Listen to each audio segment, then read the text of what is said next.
আমরা আজকে যে বিষয়টা নিয়ে পড়ব ক্লাস 7 এর দ্বিতীয় চ্যাপ্টার, যেটা অনুপাত। তোমাদের প্রত্যেকেই বলে রাখি, এখন আমাদের পশ্চিমবঙ্গ মধ্যশিক্ষা পর্ষদের যে বইগুলো হয়েছে, তো এই বইগুলো তোমরা শুধুমাত্র অঙ্কের এই অনুশীলনী না করে প্রথমেই যদি তোমরা শুরুটা যেভাবে বইতে দেওয়া আছে এইভাবেই করতে পারো, তাহলে দেখবে তোমরা নিজে থেকেই, টিচারের হেল্প ছাড়াই নিজে থেকেই খুব সুন্দরভাবে অঙ্ক তোমরা নিজেরা করতে পারবে। তো আমি একদম প্রথম থেকেই স্টেপ বাই স্টেপ তোমাদেরকে আমি বুঝিয়ে দিচ্ছি, তোমরা একটু ভালো করে খেয়াল করো। দেখো, অনুপাত কী জিনিস সেটা আগে তোমাদের বুঝতে হবে। আচ্ছা, প্রথমে দেখো লেখা আছে কি, সুপ্রিয়া এবং পার্থ ঠিক করেছে নিজেদের পেন্সিলের দৈর্ঘ্যের পরিমাপ এর তুলনা করবে। তো সুপ্রিয়ার পেন্সিলের দৈর্ঘ্য 12 আর পার্থর পেন্সিলের দৈর্ঘ্য 10 সেমি। এবার বলা হলো কি, সুপ্রিয়ার পেন্সিলের দৈর্ঘ্য পার্থর পেন্সিলের দৈর্ঘ্য থেকে কত বেশি। তাহলে একটা হলো 12 আর একটা হলো 10। তাহলে 12 থেকে যদি 10 বিয়োগ করো তাহলে কত হবে? 2 হবে, তার মানে 2 সেন্টিমিটার বেশি। এবার পার্থ ঠিক করলো যে তাদের পেন্সিলের দৈর্ঘ্য এবং স্কুলের বেঞ্চের দৈর্ঘ্য তুলনা করবে। তো বুঝতেই পারছো, পেন্সিলের দৈর্ঘ্যের সঙ্গে বেঞ্চের দৈর্ঘ্য যদি তুলনা করা যায়, একটা বেঞ্চ তো অনেক বড়, তো এবারে যদি আমরা বিয়োগ করি তাহলে ব্যাপারটা ঠিক দেখাবে না। তো এইবার কি করা হলো, বেঞ্চের দৈর্ঘ্যটা হচ্ছে 2 সেন্টিমিটার, 200 সেন্টিমিটার। তো আমরা এবার কি করলাম, এবার দুটোকে এই ভাগ আকারে দিলাম, অর্থাৎ বেঞ্চটির বলছে পার্থ ভেবে দেখলো বেঞ্চটির দৈর্ঘ্যকে যদি পেন্সিলের দৈর্ঘ্য দিয়ে ভাগ করে দেখি তাহলে কি হয়। তো দেখি কি হয়, বেঞ্চের দৈর্ঘ্য এবং পেন্সিলের দৈর্ঘ্য, এখানে দুটো ঘর ফাঁকা আছে, তোমরা পেন্সিল দিয়ে বইতে এগুলোকে কমপ্লিট করতে করতে যাবে। এটা উপরে বেঞ্চের দৈর্ঘ্য 200 আর পেন্সিলের দৈর্ঘ্য, এটা হলো তোমার পেন্সিলের দৈর্ঘ্য কত ছিল? 10 সেমি। তাহলে এগুলো কিন্তু পেন্সিল দিয়ে তোমরা বইতে করতে করতে যাবে, তাহলে তোমাদের নিজে থেকেই জিনিসগুলো ক্লিয়ার হবে। তাহলে 200 উপরে দেখো, আমি এখানে পাশে লিখে দিচ্ছি বড় করে, 200 ভাগ 10। তো একটা শূন্য কেটে দাও, তাহলে 20 এই দেখো 20/1, 20/1 হয়েছে, ঠিক আছে। আচ্ছা, এবার এইভাবে ভাগের মাধ্যমে তুলনা করাকেই বলা হচ্ছে অনুপাত। তাহলে অনুপাত কী জিনিস বুঝতে পারলে, দুটো একই জাতীয় রাশি, এটা বেঞ্চের দৈর্ঘ্য আর একটা হলো পেন্সিলের দৈর্ঘ্য, তো দুটোই তো দৈর্ঘ্য, তো দুটো একই জাতীয় রাশিকে যখন আমরা ভাগের মাধ্যমে তুলনা করব তখন তাকে বলা হচ্ছে অনুপাত, ঠিক আছে। এই অনুপাতের একটা চিহ্ন আছে, চিহ্নটা হচ্ছে এইরকম, এইটা হচ্ছে অনুপাতের চিহ্ন। এবার আমরা আর একটা উদাহরণ দেখি, চলো। এবার সুপ্রিয়াদের শ্রেণীতে 20 জন ছেলে এবং 20 জন মেয়ে আছে। সুপ্রিয়াদের শ্রেণীতে ছেলে এবং মেয়ের সংখ্যার অনুপাত, দুটোই সংখ্যা, একটা 20 জন আর একটা হলো একটা 30 জন, একটা 20 জন। তাহলে অনুপাত করো, তাহলে কী হবে? 30:, এটাকে আমরা অনুপাতটাকে ইংরেজিতে ইস্টু বলি। তো 30:20, মানে যদি একটা করে শূন্য কেটে দাও তাহলে কি হবে? 3:2 হবে। অনুপাত সবসময় সরল আকারে হয়। যদি মনে করো একটা সংখ্যা এরকম হলো 200:20 হলো, তাহলে প্রথমে কি করবে, এই শূন্যটাকে কাটবে, তারপরে 20:2 হলো, 20:2। এটাকে আরও যদি সরল করা যায়, দেখো 2 দিয়ে কাটলে এটা 1 হবে, এটা 2 দিয়ে কাটলে 10 হবে, তার মানে হচ্ছে 10:1। সবসময় মনে রাখবে অনুপাত কিন্তু সরল আকারে হয়, ঠিক আছে।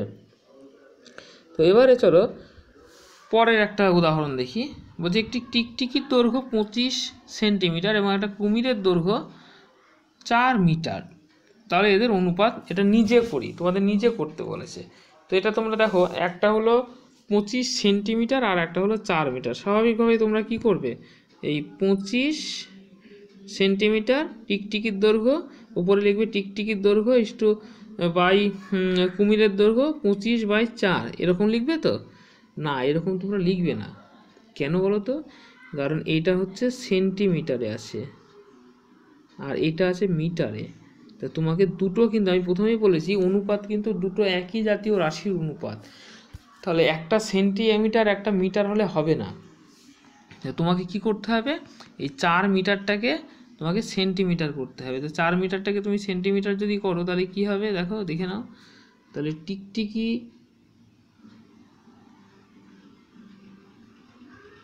টিকটিকি বাই কুমির, টিকটিকি বাই কুমির ইজ ইকুয়াল টু কত হবে? টিকটিকি হচ্ছে 25 আর কুমির 4 মিটার মানে 400 সেন্টিমিটার। মিটারকে সেন্টিমিটার করলে 100 দিয়ে গুণ করতে হয়। তাহলে এটাকে আবার, যেহেতু বলেছি অনুপাত সবসময় সরল আকারে হয়, তাহলে এটাকে যদি আবার ক্যালকুলেশন করো, সরল আকারে করো, তাহলে কি হবে? তাহলে দেখো 25কে তুমি 5 দিয়ে কাটতে পারবে। 25কে 5 দিয়ে কাটলে 5 5 25, 5 8 40, একটা শূন্য বসলো, 5 একে 5, 5 16 80, তার মানে 1:16। তাহলে টিকটিকি এবং কুমিরের দৈর্ঘ্যের অনুপাত হবে 1:16। আশা করি বুঝতে পেরেছো। তো এইভাবে কিন্তু করতে হবে।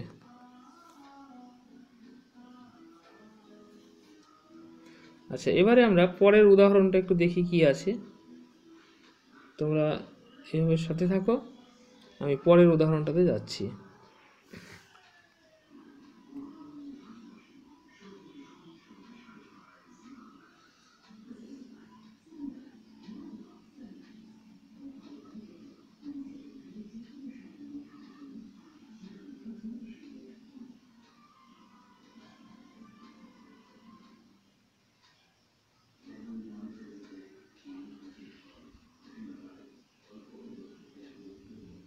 আচ্ছা, এবারে এখানে কি আছে বলছে, দেখো লেখা আছে মেঘলা এখন একটা ছোট্ট ঘর ভাড়া নিয়ে থাকে। যাই হোক, আমার ডিটেলস পড়ছি না, এখানে আমি সার অংশটা বলে দিচ্ছি। এদের একটা বাড়ি তৈরি হচ্ছে এবং সেই বাড়িতে মিস্ত্রি কাজ করছে। তো মেঘলা জিজ্ঞেস করলো মিস্ত্রিকে যে তোমরা কি হিসাবে মশলা তৈরি করছো? তোমরা তো বাড়ি তৈরি করা দেখেছো, সেখানে সিমেন্ট বালি এগুলো মিশিয়ে মশলা তৈরি করে, তো তোমরা কী হিসাবে মশলা তৈরি করছো? মেঘলা জিজ্ঞেস করলো। দেখো মিস্ত্রি তার উত্তর দিচ্ছে, বলছে আমরা সিমেন্ট এবং বালি 1:5 অনুপাতে মেশাই। তো মেঘলা বলছে যে বুঝলাম না, 1:5 অনুপাতটা ঠিক বুঝলো না মেঘলা, তাই বলছে বুঝলাম না। আচ্ছা, যদি 2 কড়াই সিমেন্ট দিয়ে মশলা তৈরি করা হয় তাহলে কি হবে? তো মিস্ত্রি জবাব দিল যে তাহলে 10 কড়াই বালি মেশাতে হবে। তাহলে তোমরা কি বুঝতে পারছো কিছু? 1:5 অনুপাতে মেশানো হয়েছিল, তার মানে হচ্ছে 1:5 মানে হলো যে 1 ভাগ যদি সিমেন্ট থাকে তাহলে বালি ছিল 5 ভাগ। তাহলে বালিটা যদি, এটা যদি 10 হয় তাহলে এইটা কত হবে? এইটা কত হবে? এটা হবে 2। ঠিক আছে, এইটাই হচ্ছে অনুপাত। তাহলে 1 কড়াই সিমেন্টের সাথে 5 কড়াই বালি লাগে, তাহলে 2 কড়াই সিমেন্টের সাথে 10 কড়াই বালি লাগবে।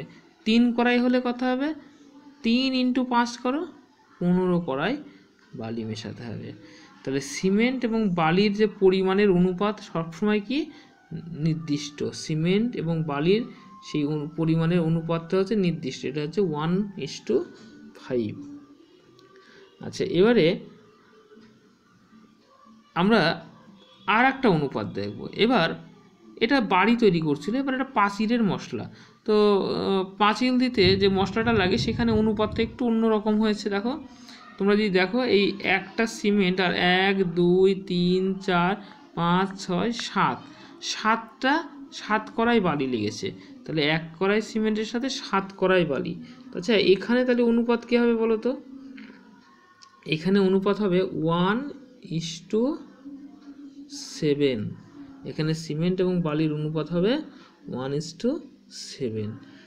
আচ্ছা, অনুপাতের ধারণাগুলো কি বুঝতে পারছো? তাহলে নতুন মশলা যেটা তৈরি হলো সেখানে সিমেন্ট এবং বালির অনুপাত হলো 1:7। 1:7। আচ্ছা, এবার এখানে দেখো বলছে এই মশলা, এই বালির মশলা এইখানে আগে ছিল কি একটা কড়াই সিমেন্টের সঙ্গে 5 কড়াই বালি, আর এখানে 1 কড়াইয়ের সাথে 7 কড়াই বালি। তার মানে এখানে বালির পরিমাণটা কি আছে? বালির পরিমাণটা এখানে বেশি আছে। মেঘলা বলল বুঝেছি, গাঁথুনিতে মশলা তৈরি করতে 2 কিলোগ্রাম সিমেন্টের সঙ্গে 7 গুণ, মানে 7 × 2 14 কিলোগ্রাম বালি লাগবে। আচ্ছা, তাহলে 4 কিলোগ্রামে কত লাগবে? 4 কিলোগ্রামে 4কে 7 দিয়ে গুণ করো, তাহলে এখানে এই ঘরটাতে 4 লিখবে, এই ঘরটাতে 7 লিখবে, 4 7 28 হবে। 4 × 7 অর্থাৎ 28 কিলোগ্রাম লাগবে। ঠিক আছে, নেক্সট হচ্ছে দেখো 10 কিলোগ্রাম সিমেন্টের সঙ্গে কত লাগবে? তাহলে এখানে 10-এর সাথে তুমি 7 গুণ করো, 10 গুণ 7 করো, তাহলে কত হবে? এটা 70 হবে। 7 10 70। এগুলো তোমরা নিজে নিজে করতে থাকবে। আচ্ছা, নেক্সট আসছি আমাদের বাড়ির পাঁচিল দেওয়ার সময় 2 বস্তা সিমেন্টের সঙ্গে 12 বস্তা বালি লেগেছিল। এবার আর একজন মেঘলার এক বন্ধু ফরিদ এসে বলল যে তাদের নাকি বাড়ির পাঁচিল দেওয়ার সময় কি হয়েছিল না, 2 বস্তা সিমেন্ট ব্যবহার করেছিল আর 12 বস্তা বালি ব্যবহার করেছিল। তাহলে সিমেন্ট আর বালির অনুপাত কত হবে? 2:12। এবার আমি সবসময় আগেই বলেছি যে অনুপাত সবসময় সরল হয়, তাহলে 2:12 এটা সরল অনুপাত নয়। আমরা দেখো এটাকে 2 দিয়ে ভাগ করতে পারবো, 2 একে 2, আবার 12কেও 2 দিয়ে ভাগ করলে 6 দুগুণে 12। তার মানে অনুপাতটা হবে 1:6। 1:6, বুঝতে পারলে? তাহলে ফরিদদের যে প্রাচীর তৈরি হয়েছিল সেখানে বালি সিমেন্টের অনুপাত ছিল 1:6 অনুপাতে। ঠিক আছে, এখানে দেখো বলছে এখানে একটা চিত্র দেখতে পাচ্ছ, আয়তাকার 5 সেমি দৈর্ঘ্য আর 3 সেন্টিমিটার প্রস্থ। তাহলে অনুপাত কত হবে? দৈর্ঘ্য প্রস্থের অনুপাত কত হবে? 5:3। তাহলে আয়তক্ষেত্রের দৈর্ঘ্য এবং প্রস্থের অনুপাত 5/3। তাহলে দৈর্ঘ্যকে যদি তুমি 2 দিয়ে গুণ করো তাহলে কত হবে? 10 হবে। প্রস্থকে যদি 2 দিয়ে গুণ করো তাহলে 3 দুগুণে কত হবে? 6 হবে। আবার দৈর্ঘ্য 5কে যদি তুমি 3 দিয়ে গুণ করো কত হবে? 15। আবার নিচে 3কে 3 দিয়ে গুণ করো, 3 3 9, অর্থাৎ উপরেরটাকে যে রাশি দিয়ে গুণ করবে নিচেরটাকেও যদি সেই সংখ্যা দিয়ে গুণ করো তাহলে মানগুলো কি অনুপাতটা একই থাকবে, কারণ অনুপাত সবসময় ধ্রুবক হয়। তো দেখো এই প্রত্যেকটার ক্ষেত্রেই 5/3 হবে। তাই দুটো সংখ্যার অনুপাত এটা সবসময় এটা নির্দিষ্ট হয়। এই উপরের সংখ্যাটাকে বলা হয় লব আর নিচের সংখ্যাটা হর। বা অনুপাতের ক্ষেত্রে এটা আমরা বলি না, ভগ্নাংশের ক্ষেত্রে বলি। অনুপাতে আমরা বলি পূর্বপদ আর উত্তরপদ। এখানে দেখতে পাচ্ছ প্রথমটাকে বলা হয় পূর্বপদ আর পরেরটাকে বলা হয় উত্তরপদ। তো পূর্বপদকে আমরা যে সংখ্যা দিয়ে গুণ করি, উত্তরপদকেও আমরা সেই সংখ্যা দিয়ে গুণ করলে অনুপাতটা একই থাকে। আচ্ছা, এখানে দেখো দেওয়া আছে জমির দৈর্ঘ্য এবং প্রস্থ। দেখো দৈর্ঘ্য 5 আর প্রস্থ 2। তো উপরে দেখো 20 লিখেছে। তোমরা এগুলো আমি আবার বলছি, পেন্সিল দিয়ে এগুলো বইটাতে লিখবে, তাহলে তোমাদের অঙ্কটা শেখা হয়ে যাবে। আচ্ছা, এই শূন্যস্থানে কত হবে বলো তো?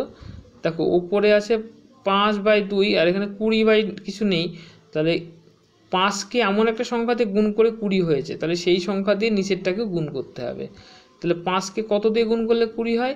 5 দিয়ে 20কে ভাগ করো, দেখো 4 5 20। তাহলে 4 5 20, 4 দিয়ে 2কে গুণ করো 8 হবে, তাহলে এই ফাঁকা ঘরটাতে 8 বসবে। তারপরে দেখো দৈর্ঘ্য প্রস্থ 2/3। তো নিচে দেখো 2/5 হয়, 2/5, 2/5 আছে, আর নিচের ঘরে দেখো 20 লেখা আছে আর উপরে একটা ফাঁকা আছে। তাহলে 5কে 4 দিয়ে গুণ করে কত হয়েছে? 20 হয়েছে, তাহলে 2কেও তুমি 4 দিয়ে গুণ করো, তাহলে 4 × 2 করলে কত হবে? 8 হবে। ঠিক আছে, তো এই হলো। আর আমি যেটা আগে বলেছিলাম একটা জিনিস, যে অনুপাত সবসময় দুটো একই জাতীয় রাশির অনুপাত হয়, দুটো আলাদা রাশির অনুপাত, দুটো মানে একটা ধরো ভর আর একটা দৈর্ঘ্য, এরকম দুটো রাশি দিয়ে কিন্তু অনুপাত হবে না। কারণ অনুপাত দুটো একই রাশি হয় বলে অনুপাতের কোনো একক থাকে না, এটা মনে রাখবে। অনুপাতের কোনো একক নেই, অনুপাতের কোনো একক হয় না, কারণ অনুপাত দুটো একই জাতীয় রাশির অনুপাত, দুটোই দৈর্ঘ্য অথবা দুটোই প্রস্থ। তো দুটোই যদি দৈর্ঘ্য হয় তাহলে ওপরেও একটা মিটার হবে, নিচেও একটা মিটার হবে, তাহলে মিটার আর মিটার কেটে যাবে, অনুপাত থাকবে না। এরকম কিন্তু কখনোই হবে না যে ওপরটা কিলোগ্রাম আর নিচেরটা মিটার, তাহলে কিলোগ্রাম আর মিটার কাটবে না, সুতরাং একক থাকবে, এটা হবে না, কারণ অনুপাতের কোনো একক হয় না। ঠিক আছে, তো এবার চলো আমরা একটু অনুশীলনীতে কি অঙ্ক দেওয়া আছে একটু দেখি। এই যে 1 থেকে 12 পর্যন্ত অঙ্কগুলো আছে, এগুলো আমরা করার চেষ্টা করব। প্রথম অঙ্কটা দেখো, বলছে 1 কিলোগ্রাম চালের দাম 20 টাকা, 1 কিলোগ্রাম ডালের দাম 100 টাকা, চাল এবং ডালের দামের অনুপাত কত? তাহলে 1 কিলোগ্রাম চালের দাম 40 টাকা আর 1 কিলোগ্রাম ডালের দাম 100 টাকা, তাহলে অনুপাত যদি করো, চাল এইভাবে লিখবে অঙ্কগুলো, চাল বাই ডাল, চালের দাম কত? 40, ডাল কত? 100। এবার শূন্য একটা কেটে দাও, 2 দিয়ে কাটো, এটা 2 হবে, এটা 2 দিয়ে কাটো, 5 হবে, তাহলে অনুপাতটা কত হবে? 2/5।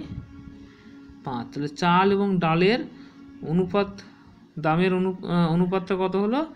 2/5, বোঝা গেল? তারপরে দেখো একটা অঙ্ক আছে, একটা ত্রিভুজ আছে, ত্রিভুজটাতে কি বলছে, যে একটা ত্রিভুজে দেখো 3টে কোণ দেওয়া আছে, এ কোণের মান 60 ডিগ্রি, বি কোণের মান 50 ডিগ্রি, সি কোণ 70 ডিগ্রি। তো এখানে প্রশ্নটা হচ্ছে এ বি আর সি এই 3টে কোণের অনুপাত কত? খুব সহজ অঙ্ক, তোমরা দেখো, বিএসি মানে এ কোণ, এবিসি মানে বি কোণ, এসি বি মানে সি কোণ। তাহলে অনুপাত এটা এই লিখবে, এরকমভাবে লিখবে, এটা এটা এটা ইস টু এটা ইস টু এটা সমান, এ কোণ প্রথমেই আছে, তাহলে এ হচ্ছে 60, আমি এখানে লিখছি 60 তারপরে দেখো বি কোণ আছে, বি কোণ হচ্ছে 50 তারপরে সি কোণ দেখো 70 আছে, ব্যাস এটাই অনুপাত হবে। এবার সবার কাছ থেকে একটা শূন্য কেটে দাও, 10 দিয়ে সবাইকে ভাগ করে দাও, তাহলে 6:5:7, এইটা হবে অনুপাত, বোঝা গেল? তারপরের অঙ্কটা 3-এর অঙ্কটা দেখো কি আছে, একটা পেন্সিলের দাম 3 টাকা, একটা লজেন্সের দাম 50 পয়সা, তাহলে একটা পেন্সিল একটা লজেন্সের দামের অনুপাত। খুব ভালো করে দেখো, একটা পেন্সিলের দাম 3 টাকা আর এটা হচ্ছে 50 পয়সা, তো টাকা এবং পয়সা দিয়ে কখনো অনুপাত হয় না, দুটোই একই রাশি হতে হবে। তাহলে 3 টাকাকে তোমাকে প্রথমেই পয়সা করে নিতে হবে। দেখো 3 টাকা মানে কি, 1 টাকা মানে 100 পয়সা, তাহলে 3 টাকা মানে 300 পয়সা, তাহলে 300 পয়সা হচ্ছে একটা পেন্সিলের দাম, ইস্টু একটা লজেন্সের দাম 50 পয়সা। তাহলে দুটোই যখন পয়সা, তাহলে সমস্যা নেই অনুপাত করতে, 5 এই 0 0 কেটে দাও, আর এদিকে 5 একে 5 আর এদিকে 5 6 30, তার মানে 6:1, এইটা হচ্ছে অনুপাত। তাহলে 3-এর অঙ্কটা হয়ে গেল। এবারে 4-এর অঙ্কটা দেখো, একটি, তোমরা এগুলো লিখে লিখে করবে খাতায়, একটি আধুলি একটি 1 টাকা এবং একটা 2 টাকার মুদ্রার মূল্যের অনুপাত কত? একটা আধুলি মানে কত? 50 পয়সা। আধুলি জানো তো তোমরা? এখন তোমাদের তো আবার আধুলি তোমাদের সময় এখন আর নেই, হ্যাঁ, আধুলি মানে হচ্ছে 50 পয়সা। তোমরা হয়তো বাড়িতে দেখে থাকবে, ঘরের কোণে কোথাও হয়তো আছে, কারণ এগুলো চলে না বাজারে। আর একটা 1 টাকার মূল্য কত? 100 পয়সা। আর একটা 2 টাকার মূল্য কত? 200 পয়সা। তাহলে অনুপাত করলে কত হবে? একটা করে শূন্য, 10 দিয়ে সবাইকে ভাগ করে দাও, তারপর সবাইকে 5 দিয়ে ভাগ করে, এটা 5 একে 5, 5 দুগুণে 10 আর 4 5 20, তাহলে অনুপাত কত হবে? 1:2:4। তাহলে একটা আধুলি 1 টাকা এবং 2 টাকার মূল্যের অনুপাত 1:2:4। এগুলো তোমরা খাতায় লিখে লিখে করবে। আমি পরের অঙ্কটায় আসছি, উমার বয়স 12 বছর 6 মাস, রাতুলের বয়স 12 বছর 4 মাস, নূরজাহানের বয়স 12 বছর, এদের তিনজনের বয়সের অনুপাত কত? এইগুলো কিন্তু তোমাকে প্রত্যেকটাকেই হয় বছর নয় মাসে কনভার্ট করতে হবে, বুঝতে পেরেছ? তা আমি মাসে কনভার্ট করে করছি, মানে বছরটাকেও মাসে কনভার্ট করে নিচ্ছি। তো 12 বছর মানে কি, 1 বছর মানে কত? 1 বছর মানে 12 মাস। তাহলে 12 বছর মানে 12 × 12 করো, 12 × 12 করো, 12 12 144। তোমরা এটাকে সবগুলোকে বছরেও করে নিতে পারো, ঠিক আছে? বছরে করলে ভগ্নাংশ আসবে। 144-এর সঙ্গে 6 যোগ করো, তাহলে মোট কত হবে? 150। তাহলে প্রথমটা হলো 150, তারপর 12 বছর 4 মাস। আচ্ছা আমি তাহলে এক এক করে করছি। প্রথমে এটা হচ্ছে উমার বয়স 12 বছর 6 মাস মানে 150 মাস ইস্টু, এবার তারপরে রাতুল হচ্ছে 12 বছর 4 মাস, তাহলে 144 আর 4 148, 148 ইস্টু, তারপরেরটা হচ্ছে 12 বছর মানে 144, বুঝতে পারলে? এবার এটাকে সরল অনুপাত করতে হবে, বুঝতেই পারছো। 2 দিয়ে ভাগ করলে এটা 75 হবে, 75। এটা 2 দিয়ে ভাগ করলে হবে 74, আর এটা 2 দিয়ে ভাগ করলে হবে 72। তাহলে এদের অনুপাতটা আমরা পেয়ে গেলাম। আচ্ছা এবারে পরের অঙ্কটা, একটা সমদ্বিবাহু ত্রিভুজের কোণগুলোর একটি সমকোণী সমদ্বিবাহু ত্রিভুজ। সমকোণী সমদ্বিবাহু ত্রিভুজের কোণগুলোর অনুপাত। সমকোণী সমদ্বিবাহু ত্রিভুজের কোণগুলোর অনুপাত কি হবে? দেখো সমকোণী সমদ্বিবাহু ত্রিভুজের কোণ, তাহলে একটা সমকোণী সমদ্বিবাহু ত্রিভুজ কি তোমাকে বুঝতে হবে। এটা হচ্ছে সমকোণী 6-এর অঙ্কটা, ওকে? সমকোণী সমদ্বিবাহু ত্রিভুজটা তোমাকে বুঝতে হবে। এই হচ্ছে একটা সমকোণী সমদ্বিবাহু ত্রিভুজ। এই কোণটা 90 ডিগ্রি, তাহলে 90 ইস্টু, আর এই দুটো কোণের মান হচ্ছে 45 ডিগ্রি করে, বুঝতে পারছো? কারণ তিনটে কোণের যোগফল 180 হয়, তাহলে এইটা 90 আর বাকি থাকলো দুটো, এই দুটোর যোগফল 90। এবার যেহেতু সমদ্বিবাহু ত্রিভুজ বলেছে, তো এই কোণ দুটোর মান সমান হয়, তাহলে এটাও 45 হবে, এটাও 45 হবে, 45। তাহলে 45 ইস্টু 45 কত হবে? দেখো 90-কে তুমি 45-তে ভাগ করো, 2:1:1। আমি সবাইকে 45-তে ভাগ করলাম, তাহলে 90-কে 45 ভাগ করে 2, 45-কে 45-তে ভাগ করলে 1, এটাও 1, তাহলে 2:1:1। আচ্ছা এবারে আমরা আসছি তার পরের অঙ্কটা কি আছে একটু দেখে নিই। দেখা যাক তার পরের অঙ্কটা কি আছে।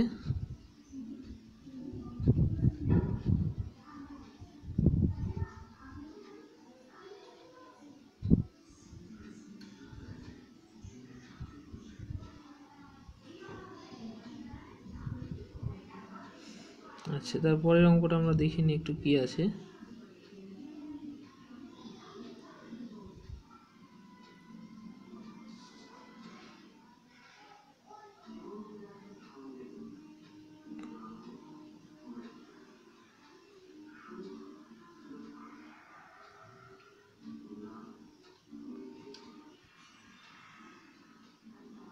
আচ্ছা পরের অঙ্কটা দেখো কি আছে, যে 7-এর অঙ্কটা।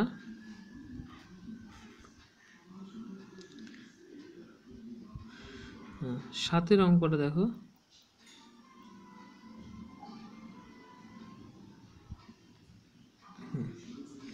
সমবাহু ত্রিভুজের কোণগুলির অনুপাত কত?